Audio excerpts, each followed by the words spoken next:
우리 하나님 말씀 예레미야 33장 1절로 3절 말씀입니다. 구약성경 1105페이지 예레미야 33장 1절로 3절 말씀입니다. 예레미야 33장 1절로 3절, 우리 너무 잘하는 말씀, 우리 한 목소리로 읽겠습니다. 시작. 예레미야가 아직 시위대 뜰에 갇혀 있을 때에 여호와의 말씀이 그에게 두 번째로 임하니라. 이르시되 이를 행하시는 여호와, 그것을 만들며 성취하시는 여호와, 그의 이름을 여호와라는 이가 이와 같이 이르시도다. 너는 내게 부르짖으라. 내게 내가 응답하겠고 내가 알지 못하는 크고 은밀한 일을 내게 보이리라. 아멘. 자, 따라서 합시다. 기도로 삽시다. 기도하면 삽니다. 시편에 보면은 내가 범죄치 않기 위하여 주의 말씀을 내 마음에 두었나이다 그랬어요. 범죄하지 않기 위하여 주의 말씀을 두었나이다. 이 말씀은 또 여러 면으로 우리가 적용해 볼 수 있습니다. 내가 낙심하지 않기 위하여 주의 말씀을 내 마음에 두었나이다. 내가 또 승리하기 위하여 주의 말씀을 내 마음에 두었나이다. 내가 대적과 싸워서 이기기 위하여 주의 말씀을 내 마음에 두었나이다. 내가 예배자로 살기 위하여 주의 말씀을 내 마음에 두었나이다. 우리가 여러 가지로 우리가 상황마다 정의하고 적용해 볼 수 있습니다. 오늘 말씀 보면은 예레미야가 시위대 뜰에 갇혔을 때에 여호와의 말씀이 임하니라 그랬어요. 여기 보면은 시위대 뜰에 갇혔다라는 동사와 여호와의 말씀이 임하니라 두 가지 동사가 나와요. 동사는 뭡니까? 움직이는 단어잖아요. 뭔가 움직임을 보여주는 단어잖아요. 근데 자세히 보면은 갇혔다 이 동사와 임하다 이 동사가 굉장히 좀 이게 잘 어울리지 아니하는 이 부조화스러운 그런 단어예요. 여러분, 빠삐용처럼 한번 들어가면은 거기면은 나오지 못합니다. 죽어야만 나오는 곳이에요. 시위대 뜰에 갇혔다. 교도소 보면은 얼마나 철통 보안입니까? 개미 한 마리 들어가지 못할 정도로 그냥 겹겹이 문이 있어가지고 철통 보안인 곳이 감옥이에요. 그런데 그곳을 뚫고 찾아왔다는 것이에요. 무엇이 찾아왔습니까? 하나님의 말씀이 그 겹겹이 쌓여있는 철통 보안을 뚫고 그 감옥 속으로 찾아오셨다는 것이에요. 이러면 우리에게 희망이 있습니다. 우리 삶이 감옥 같은 상황, 물질의 감옥, 환경의 감옥, 사회적인 인간의 감옥, 우리를 겹겹이 둘러싸면서 우리 상황이 답답하게 눌러있을 때 그것을 뚫고 들려오시는 하나님 말씀이 우리에게 임해야 됩니다. 할렐루야. 그러면 우리에게 희망이 있어요.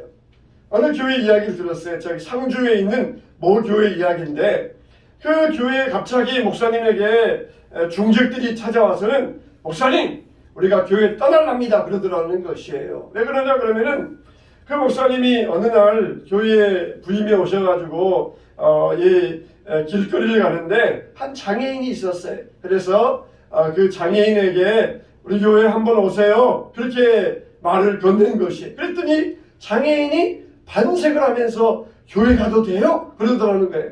물론입니다. 저희 교회에 오셔도 됩니다. 그러면서 그 장애인을 자기 교회로 모시고 왔어요. 그런데 그 다음부터 문제가 생긴 거예요. 아, 저 교회는 장애인을 받아두는 교회다. 그래가지고는 이 장애인들이 줄줄이 교회를 찾아오는 거예요. 그런데 조용히 예배를 드리면 괜찮은데 그 중에 정신지체아도 있어가지고 예배 때 그냥 찬양하면은 막 자기도 찬양하다가 막 찬양하다 소리 지르는데 그게 막 괴성을 지르는 거예요. 알지 못한 소리를 질러요. 또 설교 들으면서 아멘 한다고 하면서 또 괴성을 지르고 그냥 갑자기 소리를 지르는 것이에요. 그러니까 기존에 있던 중직자들이 이 분위기에 자기가 젖어있던 분위기에서 벗어나니까 목사님에게 찾아와서는 저들을 내보내든지 우리가 나가든지 하겠습니다. 그러면서 항의한 거예요.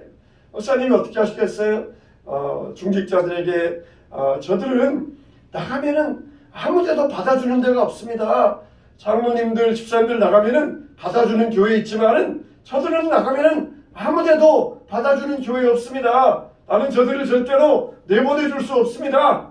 그랬더니 정말 다 교회를 떠나버리더라는 것이에요. 여러분 정말 그동안 신앙생활하면서 무슨 말씀을 들었습니까? 하나님 말씀을 무슨 말씀을 들었습니까? 오랫동안 하나님을 섬기며 말씀드리면서 어떤 말씀을 들었겠습니까? 약한 자에게 한 것이 혼내게 한 것이라, 소자에게 물 한 그릇 대접한 것이 혼내게 한 것이라, 이런 말씀을 듣지 못하고 이 말씀을 귀에 담지 못한 것이에요. 우리는 어떤 상황 속에서도 말씀이 우리의 환경을 뚫고 들어와야 됩니다. 바리새인들이 그간의 전통의 감옥에 갇혀 있고, 형식의 감옥에 갇혀 있고, 체면의 감옥에 갇혀 있고, 그러니까 아무리 예수님께서 말씀을 들려주셔도 그 말씀이 그 심령 속에 임하지 못했어요. 차라리 겸손하고 상처받은 세리와 창기와 주인들은 다 모든 허물을 벗어버리고 예수님 말씀을 다 받아들였어요. 우리는 이 시간 어떤 모습으로 주님 앞에 서야 되겠습니까? 인간적인 눈으로 볼 때는 답답한 상황이에요. 모든 것이 끝난 상황입니다. 갇혔다. 감옥 속에 들어갔다. 들어가면은 죽어야만 나올 수밖에 없는 그 감옥에 갇힌 상황에서, 그 절망적인 상황에서 여호와의 말씀이 임하였다 그랬어요. 저와 여러분의 어떤 환경 가운데서도 여호와의 말씀이 임하면은 최악의 상황이 최선의 상황으로 바뀌게 될 줄로 믿으시기 바랍니다. 아브라함도 하나님의 침묵을 경험했어요. 하나님께서 내가 너에게 아들을 주겠다 그렇게 말씀하셨지만 아브라함은 참지 못했어요. 그래서 첩을 얻어가지고 하갈을 통하여서 이스마엘을 낳았을 때에 하나님의 침묵, 하나님께서 아브라함에게 아무런 말씀도 하지 않으셨어요. 성경에도 보면은 말라기와 마태복음 사이에, 구약과 신약 사이에 400년 동안의 침묵기가 있습니다. 이 400년 동안에 하나님께서 침묵하셨어요. 아무런 말씀하지 않으셨습니다. 바로 그게 어둠의 시대입니다. 우리가 중세시대를, 중세 천년, 유럽의 중세 천년을 암흑의 시대라고 이야기를 합니다. 왜 그렇습니까? 그때 말씀이 다 갇혀 있었어요. 성당에서는 다 미사를 행한다 하지만은 진짜 진리의 말씀은 다 파묻혀 있고, 가짜, 전통, 형식, 다 사제들이 만들어낸 그런 이 가짜, 이것만이 난무하던 시대가 바로 이 중세 암흑의 시대였었어요. 아무리 어둠의 시대라 할지라도, 아무리 여러분이 환경이 어둡고 힘들다 할지라도 여러분에게 말씀이 임하면은 모든 상황이 최선의 상황으로 변화될 줄로 믿습니다. 영국 교회도 보면은 스펄전 목사님, 마틴 로이드 존스 목사님, 이런 분들이 활동할 때에는 영국이 전성기를 이루었어요. 근데 이런 분들이 세상을 떠나시고 그 다음에 영국이 어두움에 묻히고 말았습니다. 하나님의 말씀이 임해야 됩니다. 우리의 가정에 하나님의 말씀이 임해야 됩니다.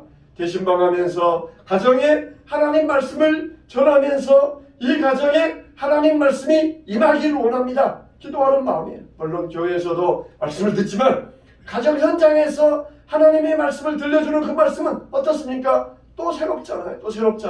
다 대중적으로 들려주는 말씀 있지만은 나만을 위하여 주시는 말씀, 이게 또 얼마나 새롭고 의미가 있습니까?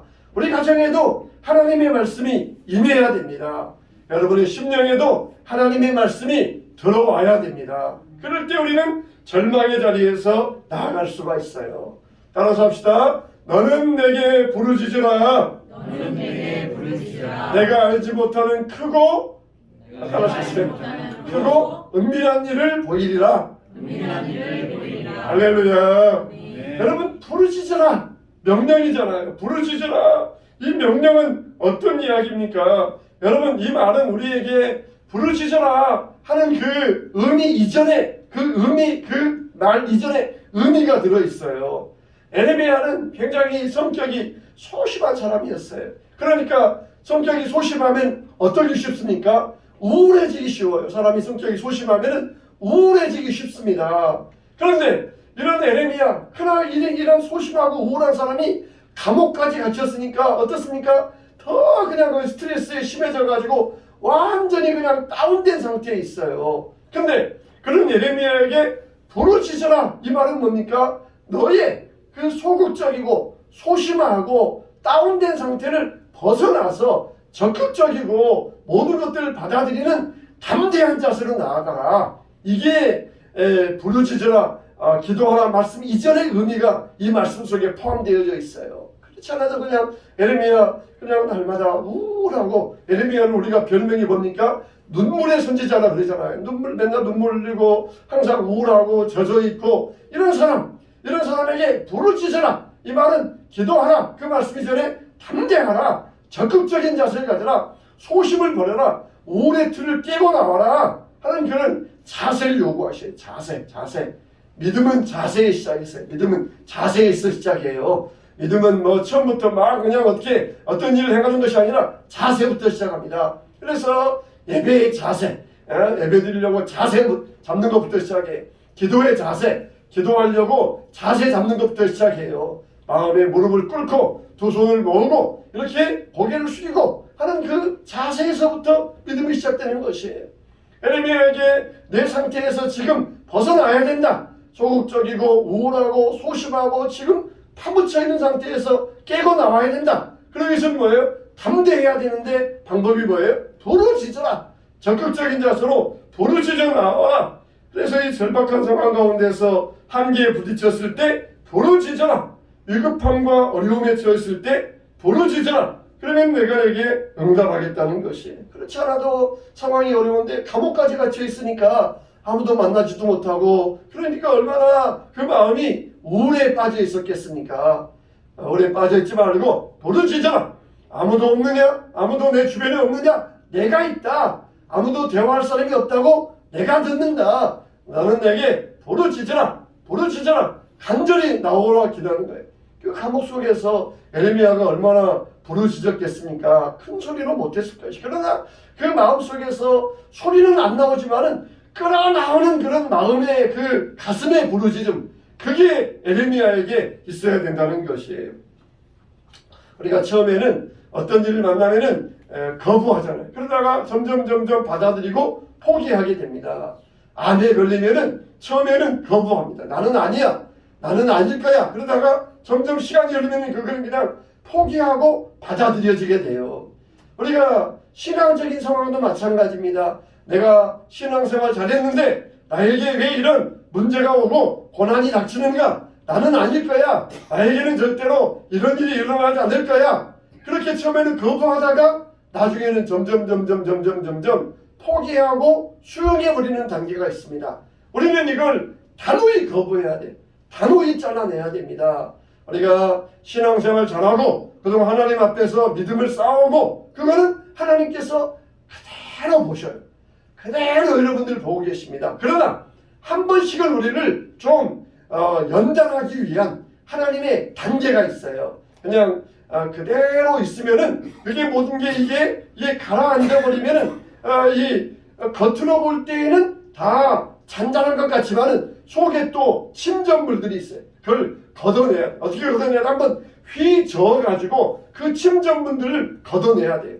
우리도 그대로 있으면은 가라앉는 게 있어요. 불순물들이 가라앉습니다. 이걸 한 번씩 걷어내야 되는데, 이게 한 번씩 휘저어 넣어야 이게 떠올라가지고 그걸 걷어낼 수 있어요. 그냥 평상시에 위에 있으면은 걷어내기 쉬운데 이 침전물들이 깊숙이 들어가 있으니까 이걸 걷어내기가 쉽지 않아요. 그래서 하나님께서 한번 이걸 저어버리십니다. 여러분들이 신앙생활 수십 년 쌓았던 것 다 있어요. 보고 계시고 그대로 있습니다. 그러나 우리 안에 있는 침전물들, 불순물들을 걷어내는 과정, 이게 바로 휘젓는 과정이에요. 그때 왜 내가 이렇게 하나님을 잘 섬겼는데 나에게 이렇게 고난이 찾아오는가? 그러면서 거기에 수용하고 포기할 필요 없어요. 그걸 침전물을 걷어내는 과정이라는 것입니다. 베데스다 목가에서 38년 동안 얼마나 끈질깁니까? 떠나지 않고 이 사람은 또 걸어갈 수도 없으니까 어디 외출도 못했을 것이고 38년간을 그 베데스다 목가에서 하염없이 있었을 것이에요. 이제는 다 포기했습니다. 내가 가려고 그러면은 먼저 갑니다. 자기는 침상을 버리고 그냥 기어서 가야 되는데 자기보다 더 나은 사람들이 막 달려가 버리니까 그 사람이 먼저 낳고 자기는 지금껏 38년 동안 여기에서 그냥 기약도 없이 갈 데도 없으니까 여기에서 앉아 있다는 것이에요. 예수님이 그 사람의 병에 오래된 것을 보시고 뭐라고 하십니까? 내가 낫고자 하느냐? 내가 낫고자 하느냐? 지금 완전히 지금 가라앉아가지고 포기된 상태에 있는 사람에게 지금 희망의 불씨를 집어넣어 계시는 거예요. 그래도 네가 낫고 싶은 마음이 있느냐? 그런 희망의 불씨를 이 사람에게 집어넣고 있는 것이에요. 우리는 포기하고 우리는 이제 여기에서 낙심하고 있어서는 안 된다는 것이. 그래도 내가 부흥되기를 원하느냐? 그래도 내가 성숙하고 은혜받기를 원하느냐? 우리 그렇게 주님은 묻고 계셔. 그럴 때 우리는 뭐라고 그럽니까? 내가 가려고 그러면 나보다 더 앞서서 사람들이 가버립니다. 우리가 하려고 그러면 이렇게 되어버립니다. 그렇게 변명할 필요 없어요. 낫기를 원합니다. 부흥되기를 원합니다. 주님 앞에 우리가 이렇게 답할 수 있어야 됩니다. 끊어내야 돼요. 포기의 단계에서 우리는 끊어내야 되고 나아가야 됩니다. 부르짖어라. 바로 이 희망의 싹을 가지라는 것이에요. 에레미야의 기질을 너무 잘 아셔요. 그렇지 않아도 눈물이 많고 그렇지 않아도 우울한 사람인데 감옥에까지 갇혔으니까 얼마나 그 사람이 낙심하고 이렇게 우울에 빠져 있겠느냐. 부르짖어라. 이런 소심한 자세에 벗어나서 담대하게 자신감 있는 사람으로 나와라. 그러면서 주님께서 그의 자세 태도의 변화를 명령하신 것이에요. 여러분, 우리는 먼저 진둘리 상황 가운데서 찬양과 기도를 크게 함으로써 내면의 답답함을 그리고 응어리를 털어내야 됩니다. 그럴 때 우리 안에 있는 더러운 불순물들이 침전물들이 갈라지게 돼요. 하나님은 우리에게 어떤 일을 시작하시기 전에 반드시 기도를 일으키십니다. 교회에도 하나님이 일을 시작하시기 전에 교회로 하여금 마음의 기도의 물을 불러일으키십니다. 갑자기 우리가 기도하고 싶다. 그것은 하나님께서 하시는 일이에요. 우리 교회가 기도하자. 이렇게 기도를 시작한다. 성도들의 기도가 뜨거워진다. 이거는 하나님께서 일을 시작하기 위한 하나님의 전조 증상입니다. 에레미야에게 부르짖어라.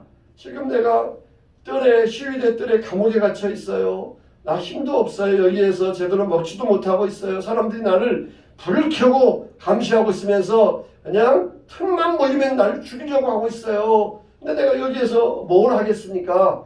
부르짖어라.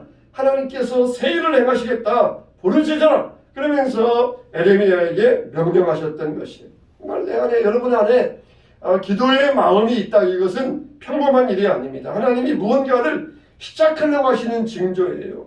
가장 절망적인 상태는 무엇입니까? 감옥에 갇혀있는 것이 아니라 기도의 감옥에 갇혀있는 상태입니다. 부르짖어라. 태도를 바꾸라. 구하라. 찾으라. 두드리라. 예수님도 그랬잖아요. 한 번만 기도하라 하지 아니하시고 삼중 표현.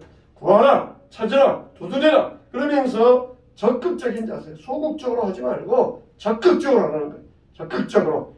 우리가 기도할 때 큰 소리로 하든 안 하든 우리의 마음이 정말 마음속에서 나오는 그런 적극적인 자세, 그게 우리에게 필요하다는 것이에요. 그냥 오랫동안 나라가 어렵고 경제가 어렵고 절망적인 상태에 익숙해 있는 에레미야에게 기도의 자리로 나와 적극적인 자세로 깨고 나와야 된다. 이걸 에레미야에게 명령하셨던 것이에요. 여러분, 깨야 됩니다. 기도의 감옥에서 깨고 나와야 돼요. 그때 하나님께서 새 일을 시작하십니다. 하나님께서 새 일을 시작하시기 위해서 기도의 마음을 불러일으켜 주셔요. 기도해야 되겠다. 기도의 자리로 나아가자. 기도의 삶을 살아가자. 이렇게 우리에게 기도의 마음을 주시는 것이에요. 그때 뭐라고 하십니까? 내가 내게 크고 놀라운 일로 응답하여 주시겠다고 하셨어요. 기도의 결론은 뭡니까? 응답이잖아요.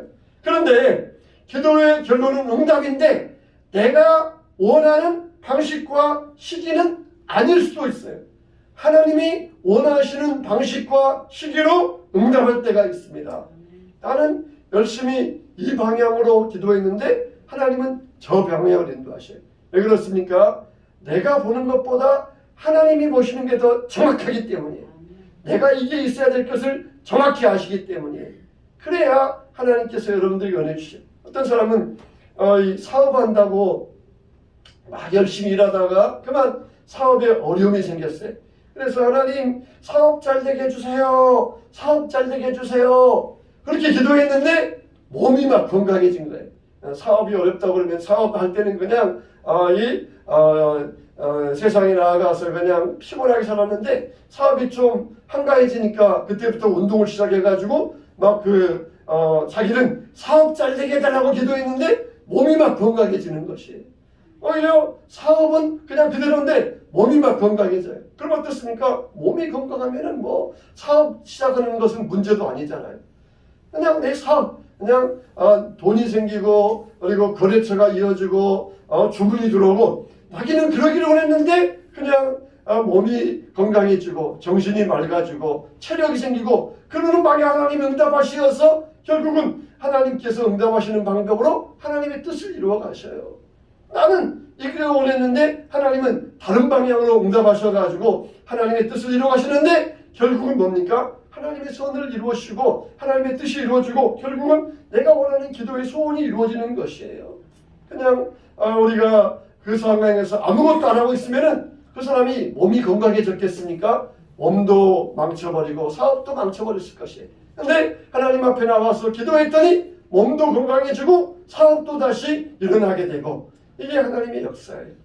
하나님의 응답과 하나님의 방식은 우리가 원하는 방식과 우리가 원하는 시기가 아닐 수가 있어요. 많은 사람들이 기도하지 않는 이유는 무엇 때문입니까? 응답한다. 이 하나님의 약속을 믿지 않기 때문입니다. 조지 뮬러는 고아들을 데리고 살면서 5만 번의 기도 응답을 받았어요. 지금도 조지 뮬러의 고아원을 이어서 하는 영국의 그 고아 단체는 지금도 후원자들을 세우지 않고 오직 기도 모임을 이루어가지고 지금도 그렇게 이루어가고 있다고 해요. 여러분 우리는 정말 주님 앞에 이런 기도의 회복이 일어나야 됩니다. 에레미야가 기도해서 무엇을 응답받았습니까? 에레미야가 하나님 앞에 기도해서 응답받은 것은 바로 이 반역한 백성들의 이스라엘의 회복을 의미하는 것이었어요. 회복을 의미하는 것이었습니다. 실제로 보면은 그들을 처음과 같이 세울 것이며 폐허된 나라를 영광스럽게 회복하여 주시겠다는 것입니다. 하나님이 움츠려 있는 자에게 기도하실 때 그냥 세우는 정도가 아니라 열방 가운데 높여 들어 세워주시겠다는 것이 이를 행하시는 여호와 그것을 만들며 성취하시는 여호와 그의 이름을 여호와라 있는 이가 이와 같이 이르시도다. 이와 같이 이르시도다. 여기 보면은 여기에도 만들다 라는 동사와 짓다 라는 동사가 두 개가 나와요. 만들다, 짓다. 이 만들다, 짓다는 하나님께서 창세기에 창조하실 때 사용하셨던 단어입니다. 창조주 하나님께서 노에서 유를 창조하시는데 말씀을 빛으로 만들어 주셨어요. 능치 못할 일이 없으신 하나님이십니다. 하나님은 지금도 기적의 하나님이셔요. 기적을 이루시는 하나님이십니다. 외국에 나아가서 선교하시는 선교사님의 이야기를 들어보면 이분은 다른 기술이 아무것도 없어요. 아무것도 없어요. 그런데 수지침 하나를 배웠어요. 수지침 하나, 그 손바닥에다 보면은 그냥 작은 걸로 깔짝깔짝 하는 것, 그런 이 수지침 아주 보면은 별로 이 효과도 없을 것 같은 그런 거잖아요. 근데 하나님께서 이걸 사용하시니까 심지어 뭐 디스크 환자가 낫고 각혈하던 사람이 그치고 심지어 죽어가던 사람이 생명을 얻더라는 것이에요. 하나님이 이것을 사용하셔가지고 그리고 놀라운 일을 행하셨다는 것이에요. 우리의 기도는 그냥 깔짝깔짝 하는 것처럼 여기에서 하는 아주 작은 일에 불과합니다. 근데 하나님께서는 뭘 하셔요? 무언가를 사용하셔야 되잖아요. 여러분의 일을 보시고 무언가를 사용하셔야 되잖아요. 깔짝깔짝 하는 것처럼 우리는 기도는 그냥 끌적끌적하는 것 같지만은 하나님은 그걸 사용하셔요. 우리의 기도를 사용하셔요. 그래서 하나님께서 우리의 기도를 들으시고 크고 놀라운 일을 행하여 주시겠다는 것이에요. 하나님은 지금도 일하고 계셔요. 예수님께서도 아버지께서 일하시니 나도 일하느니라 말씀하셨어요. 우리가 하는 일들 작은 일들 같잖아요. 내가 나가서 작은 전도지 한 장 건네주는 게 작은 일 같잖아요. 내가 기도하고 중보하는 게 작은 일 같잖아요. 하나님은 근데 그걸 사용하셔요. 그걸 사용하셔요. 포도주를 담으려면 어떻게 해야 돼요? 포도 시절에 포도를 잘 키워가지고 포도 열매를 거둬야 되고, 그걸 그 트레이에서 잘 이겨내야 되고, 그리고 거기에다가 잘 숙성해야 되고, 그걸 그렇게 해서 항아리 나와서 하는 여러 가지 과정들이 있어야만 포도주가 나와요. 그러나 우리 예수님께서는 물 갖다가 항아리에 부어라, 그렇게 말씀하셨어요. 얼마든지 그냥 기적을 행할 수 있지만 사람의 그 수단을 사용하시면서 기적을 이루셨어요. 하나님은 지금도 이와 같이 하나님의 수단을 가지고 하나님의 방법으로 하나님의 역사를 이루십니다. 우리가 할 때는 그냥 아주 작은 일 같지만은 이 갖다가 물 붓는다고 무슨 일이 일어나겠어? 그러면서 작은 일 같지만은 하나님은 그걸 사용하신다는 거예요. 우리의 그 수단을 사용하신다는 것이에요. 하나님은 가장 정확한 때에 가장 정확한 방법으로 하나님의 일을 이루어 주십니다. 이 일을 성취하시는 여호와, 일을 이루시는 여호와. 그러므로 우리는 이 플러스 알파를 만들어내시는 하나님의 손에 우리는 믿고 기도를 올려드리시기를 바랍니다. 그때마다 하나님은 놀라운 역전극을 벌여주시고 우리가 상상하지 못할 일을 이루어 주실 것입니다. 시편 127편 1절에 보면 여호와께서 집을 세우지 아니하시면 세우는 자의 수고가 헛되며 여호와께서 성을 지키지 아니하시면 파수꾼의 깨어있음이 헛되도다 그랬어요. 너희들 다 잠자고 있어. 그러면 내가 할게. 그러나 파수꾼은 깨어 있어야 돼요. 우리는 우리 할 일을 해야 됩니다. 그때 하나님께서 성을 지켜주세요. 잠자고 있으면 하나님께서 성을 지켜주시는 것이 아니에요. 우리가 기도의 파수꾼이 되어야 됩니다. 우리의 작은 것, 깔짝깔짝하는 것 같지만은 우리의 작은 것이 주님 앞에 들려질 때, 주님 손에 붙들릴 때에 하나님께서는 놀라운 일을 성취하여 주십니다. 또 이 믿음 안에서 주여, 내가 기도로 살겠습니다. 우울의 감옥에, 낙심의 감옥에, 절망의 감옥에 갇혀있지 않겠습니다. 이것을 겹겹이 쌓이는 것을 뚫고 내게 말씀으로 찾아오신 주님, 부르짖으라고 말씀하신 주님, 나는 기도로 살겠습니다. 주님 앞에 나아가서 기도하며 적극적인 자세로 주님 앞에 나아가겠습니다. 나를 살려주시고 우리 교회를 부흥케 하여 주시옵소서. 이런 믿음의 역사를 이루어가게 되시기를 주님의 이름으로 축원합니다.